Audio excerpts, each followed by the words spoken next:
and to change that pattern at Man City of here we go. So, yeah, I look at those right now. City, I feel like Brighton is probably and Tottenham, they've got a lot to say. My sort of nemesis team, should we just say?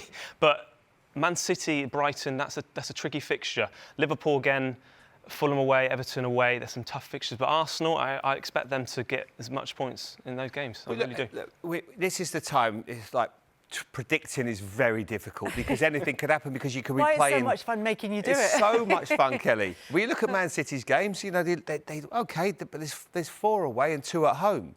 Brighton away is never easy the way that they play. They're a really good side.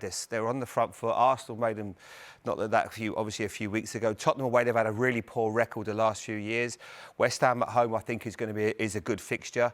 Nottingham Forest fighting for their lives. Fulham in fantastic form. They've beaten many a team this season, so not easy. But you could say that about all the fixtures. This is the time when it matters. Every team is trying to either stay up, get into Europe, or finish at the highest position possible. And that's what the Premier League has done by, adding the money, etc., and the jeopardy that's involved.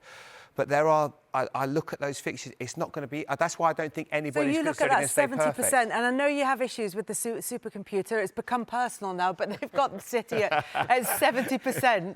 Are you thinking, because what this is based on is previous record against these teams. It goes on the record that, the statistics that, and the analysis of these teams' performances across the course of this season. They can only base it on what's gone before. They can't, but if they're going to base it on what's gone before, by the magic of TV, we're going to show what Man City did in the corresponding fixtures early in the season, and it's actually not that good. So that 70% probably shouldn't be the case. Because if you look at these fixtures here, Kelly, they lost against Wolves. I don't think they will this year because of the injury that Wolves have got. I mean, they've only got a draw game. They lost against Wolves earlier in the season. Last season, they won 3-0 in the corresponding fixtures. The first column is what happened earlier this season in Manchester City's games, where they dropped 5 points from those games.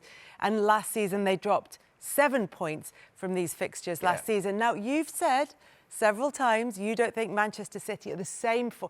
Say Manchester City aren't incredible, but they're not quite where they were last season. At the same level they were last year. And they dropped points in these fixtures. Yes, and that's all they've got to do. If they drop one, if they draw a game and Arsenal win their game, that's all it takes. Anything can still happen. Like what Manchester City did today by winning that cup game after the disappointment when they played so well against Real Madrid was fantastic. I think it showed everything about that side and the manager and the courage they showed to win that game. But it only takes a slip-up. It's not going to be that easy. In this time of the season, Theo, I've tried to win it. I wasn't lucky enough. I know, you know how difficult it is to win games this time of the season. Would you say, Man City, there's been small cracks in the armour, the fact that players have been coming out saying they're tired and, they're playing a lot of football. That's the different side of City we've not really seen. Do you feel like mentally they're starting to not switch off? They get the job done.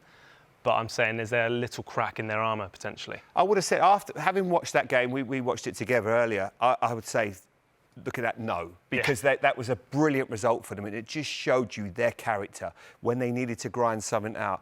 Do you think that the teams are looking, the three teams, and we're still saying there's 3 teams in it, and tonight we're sort of focusing on Arsenal, obviously, because they're in action, and Manchester City because they're the defending champions and they are still the favourites to win it.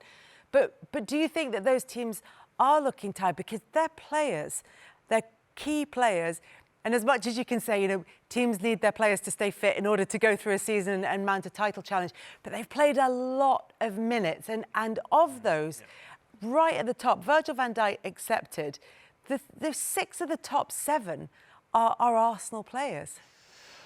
Yeah, I mean, this is what we're saying at the start of the season, that Mikel has not had his full squad to his disposal. He's had it now towards the back end of the season, but these are the players he's most trusted, and these are the players that he can consistently sort of look to change and affect games.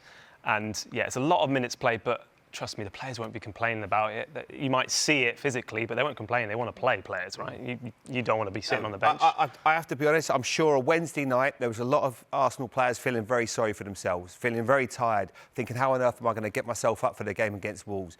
But they did. And right now, they'll be going on the back on the bus, they'll be having a little bite to eat, the chat will be so much better, feeling really confident about themselves. And that's how the mood can change in football. It can change so quickly.